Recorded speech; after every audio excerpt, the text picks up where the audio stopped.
క్రీస్తునందు ప్రియులారా, మీకు శుభములు వందనములు తెలియజేస్తున్నాను. అనుదిన ధ్యానమునకు స్వాగతం. ఆది కాండము 41వ అధ్యాయం ఈ దిన మన ధ్యానాంశంగా ఉంది. ఈ అధ్యాయంలో మొదటి 8 వచనాలు మనం గమనిస్తే, 2 ఏళ్ళు గడిచిన తర్వాత ఫరో ఒక కలగనెను. అందులో అతడు ఏటి దగ్గర నిలిచి ఉండగా చూపునకు అందమైనవియు బలసినవియు అయిన 7 ఆవులు ఏటిలో నుండి పైకి వచ్చుచు జమ్ములో మేయిచుండెను. వాటి తర్వాత చూపునకు వికారమై చిక్కిపోయిన మరి 7 ఆవులు ఏటిలో నుండి పైకి వచ్చుచు ఏటి ఒడ్డున ఆ ఆవుల దగ్గర నిలుచుండెను. అప్పుడు చూపునకు వికారమై చిక్కిపోయిన ఆవులు చూపునకు అందమై బలసిన ఆవులను తినివేయుచుండెను. అంతలో ఫరో మేలుకొనెను. అతడు నిద్రించి మరొక కలగా అంటున్నాడు. ఈసారి రెండవసారి వచ్చినటువంటి కలలో మంచి పుష్టిగల 7 వెన్నులు ఒక దండున పుట్టాయి. మరియు తూర్పు గాలి చేత చెడిపోయిన 7 పీల వెన్నులు వాటి తర్వాత మొలిచాయి. అప్పుడు నిండైన పుష్టిగల ఆ 7 వెన్నులను ఈ పీల వెన్నులు మృంగివేసెను. అంతలో ఫరో మేలుకొని అది కల అని గ్రహించెను. అయితే ఇలాగ 2 కలలు ఫరో కన్నాడు. తెల్లవారినప్పుడు అతని హృదయంలో చాలా కలవరం కలిగింది. అతడు తనకు జరిగిన అనుభవం గురించి తన దగ్గర ఉన్నటువంటి శకునగాన్లను లేదా విద్వాంసులందరినీ పిలిపించుకొని వారికి కళను వివరిస్తూ ఆ కళ యొక్క భావాన్ని తెలపగలవాడెవడు అని విచారించాడు. కానీ ఎవ్వరికి అది సాధ్యం కాలేదు. He called wise man and magicians but there was no one who could interpret. దేవుడు చూపించే లేదా కలుగజేసుకునే లేదా జరిగించబోయే విషయాల్ని ఏ మానవుడు కూడా సరిచేయలేడు. లేదా దేవుని సంగతులను మానవ ఆత్మతో ఎవడు సరిచూడలేడు.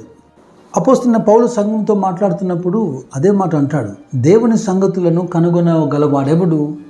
అయితే మనం దేవుని ఆత్మ గలవారము గనక ఆత్మ తానే ఆత్మ సంబంధమైన సంగతులను వివేచించును. దేవునికి స్తోత్రం, హల్లెలూయా. ప్రతి రాజ్యములో ప్రతి రాజు దగ్గర మంత్రగాళ్ళు, గారడి వాళ్ళు, ఈ విధమైనటువంటి విద్వాంసులు ఉంటారు. కానీ కొన్ని వాళ్ళు చేయగలుగుతారు, కానీ అన్నీ వారికి సాధ్యమయ్యే విషయం కాదు. ఇలాంటి అంశమే దానియేలు గ్రంథంలో కూడా మనం చూస్తాం. అక్కడ ఇంకా చాలా డిఫికల్ట్గా ఉంది స్టోరీ. అక్కడ రాజుకు ఒక కళ వచ్చింది. అది ఉదయానికి ఆ కళ మర్చిపోయాడు. పైగా దాని భావము తెలియదు. హృదయంలో మాత్రం ఏదో తెలియని బాధ, ఆందోళన, కలవరం కలిగింది. ఇప్పుడు తాను పెంచి పోషిస్తున్నటువంటి తన దగ్గర ఉన్నటువంటి జ్ఞానులను, గారడి విద్య గలవారిని, శకునగాన్లను, జ్యోతిష్కులను అందరినీ ప్రోగు చేశాడు. అయితే ఈ అతీతమైన విషయము ఎవరి వల్ల అవ్వలేదు.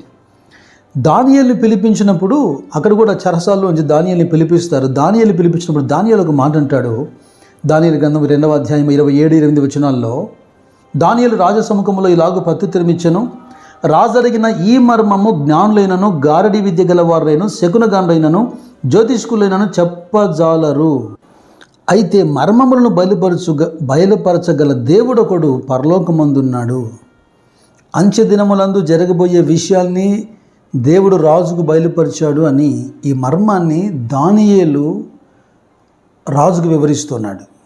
మీరు గమనించండి, దేవుడైన యెహోవా ఆ ఫరో చేతుల నుండి ఇజ్రాయెల్ ప్రజల్ని విడిపించడానికి మోషేను పంపినప్పుడు, నేను నా మాట ఫరో వినడు, నేను నోటి మాంద్యం గలవాన్ని, నాకు ఏది చేత కాదని మోషే దేవునితో మాట్లాడుతున్నప్పుడు దేవుడు మోషేకు ఒక చేతి కర్రనిచ్చి, నీ వెళ్ళి కర్రతో అద్భుతాలు చేస్తావు, నేను నీకు తోడుగా ఉంటానని వాగ్దానం ఇచ్చాడు.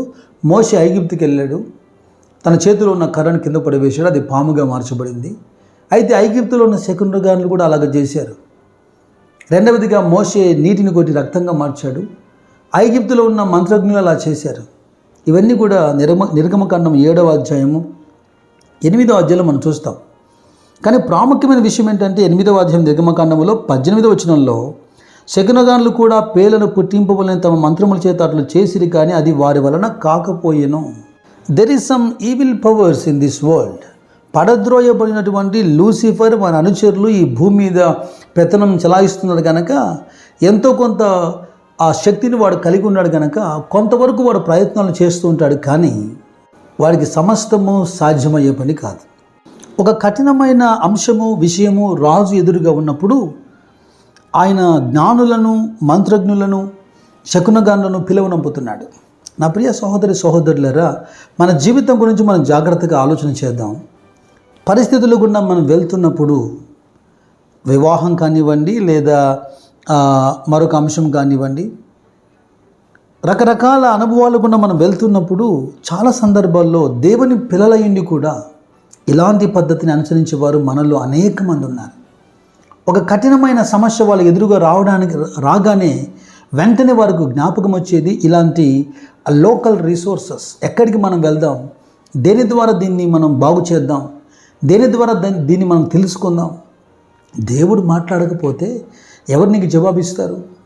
ఒకప్పుడు శకునగానులు, మంత్రజ్ఞులు రాజ్యంలో ఎవరు ఉండకుండా చూసినటువంటి రాజు దేవుడు తనతో మాట్లాడడం లేదని దేవుని చిత్తాన్ని తెలుసుకోవాలన్న ప్రయత్నం చేసి తాను శకునగానుల దగ్గరికి వెళ్ళలేదా? మనం బాగా గమనించాలి, నేర్చుకోవాలి. దేవుడు మనతో మాట్లాడకపోతే మనము దాని గురించి ఎవరితో మాట్లాడినా ప్రయోజనం లేదు. ఒకవేళ దేవుడే మనకు తోడుగా ఉండి మనం దర్శించేవాడుగా ఉంటే 10,000 మంది మనకు వ్యతిరేకమైన భయపడనక్కర్లేదు. ఆదికాండం 41వ అధ్యాయంలో 16వ వచనంలో యోసేపు అంటున్నాడు, అది నా వలన కాదు, దేవుడే ఫరోకు క్షేమకరమైన ఉత్తరం ఇచ్చునని ఫరోతో చెప్పాను. ఐగుప్తులో ఉన్నటువంటి ఈ శకునగానులు, ఈ మంత్రజ్ఞులు, ఈ గారడి విద్య చేసే వాళ్ళు ఎవరూ చెప్పలేకపోయారు ఈ కళ యొక్క భావాన్ని. ఏంటి బలిష్టమైన ఆవులేంటి, బలహీనమైన ఆవులేంటి, ఆవును తినివేయటం ఏంటి, బలహీనమైన దంట్లు బలమైన దంట్లను మింగివేయటం ఏంటి, ఎవరి వల్ల అవ్వలేదు. అయితే ఇక్కడ యోసేపు అయినా అక్కడ దానియేలైనా మేము కనుక చెప్పగలుగుతున్నామని ఈనాటి ప్రజల్లాగా వాళ్ళు ఫోజు కొట్టలేదు. కానీ చాలా వినయంతో, తగ్గింపుతో, మేమేదో గొప్పవారమని దేవుడు మాకు ఈ విషయాన్ని బయలుపరచట్లేదు, కానీ మీకు సంగతి తెలియాలి కనుక దేవుడు మా ద్వారా మీతో మాట్లాడుతున్నాడు అని ఎంత సింపుల్గా చెబుతున్నారు చూడండి.